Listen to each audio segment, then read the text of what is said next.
Hey guys, Matt Bell with the Electric Violin Shop. We're going to talk about practicing with headphones. Some violins come with a headphone amp already. The Yamaha SV series, pretty much all those violins do.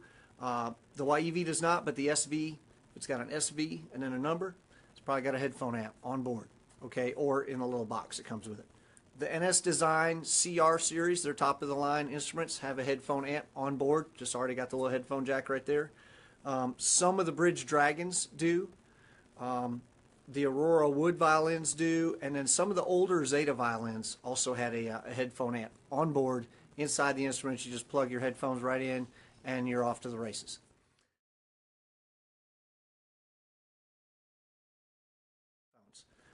We get this question a lot. Why can I not just plug my headphones into the instrument? It's got a jack, right? 1/4-inch jack right there. Why not just get some headphones with a 1/4-inch jack, plug them in, boom. There's really two reasons. One's level, one is impedance.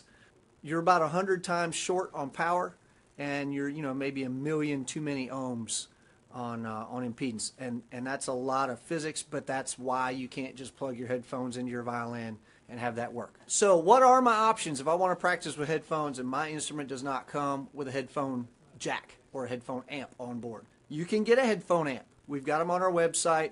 It's the Electro-Harmonix headphone amp. They're about $45. It's a little deal. It's about that big. It clips on your belt. You run a cable from the violin to the headphone amp, and then you run your headphones to your ears. However, that little headphone amp does not have any reverb. It does not have any EQ. And what you'll find is that when you listen directly to the sound that's coming off of your pickup on your violin, they're real dry, and it's a little, maybe for lack of a better word, they're a little close. It just feels like, oh my goodness, this thing's right on me. When you practice your acoustic, there's a lot of air between the F-hole in your ear. And of course, what your audience hears is maybe, depending on how big a crowd you're playing for, many, many feet of distance.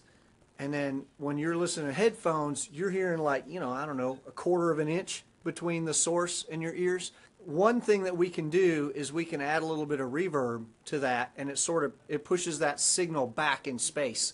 So the downside to just using a little headphone amp is that there's no reverb. It doesn't push that sound back a little bit, and you'll be amazed how big a difference that makes. So if you want to have a little better situation, what I would usually do is I have a multi-effects pedal. I can plug the instrument into that. Pretty much all those multi-effects pedals have headphone outputs. You can put a little bit of reverb, a little bit of EQ, and then you can listen to that and, oh, wow, this is way better. So if you already have a multi-effects unit, that's great. You can just use it as your headphone amp. Another way to do this is your amplifier. So there's a bunch of different amplifiers out there. We've done videos on those. They're out there. Most amplifiers have headphone jacks, and when you plug a set of headphones into that jack, it kills the speaker so that you can hear yourself, your neighbors, your mom, your daughter, your dog. None of those people have to hear you, and that way you can practice all the hard stuff, and you don't have to worry about being embarrassed because you just messed up, okay?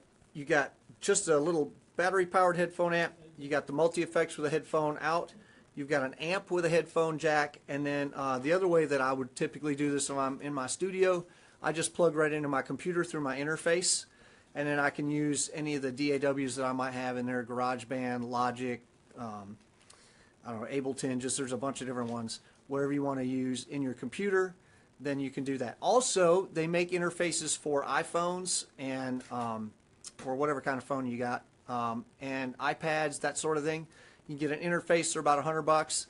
You can plug your instrument into that, and then you can get all kinds of pedals and stuff you can download onto your phone or your iPad, whatever. I think there might be some free ones. There's some that are really inexpensive. So that is sort of an explanation on practicing with headphones. There's a lot of reasons to do that. It is a little more accurate compared to what your audience is going to hear versus what's just coming off the strings of the thing. That's that. I hope that answers some of y'all's questions. Thank you guys for tuning in, and we will see you next week.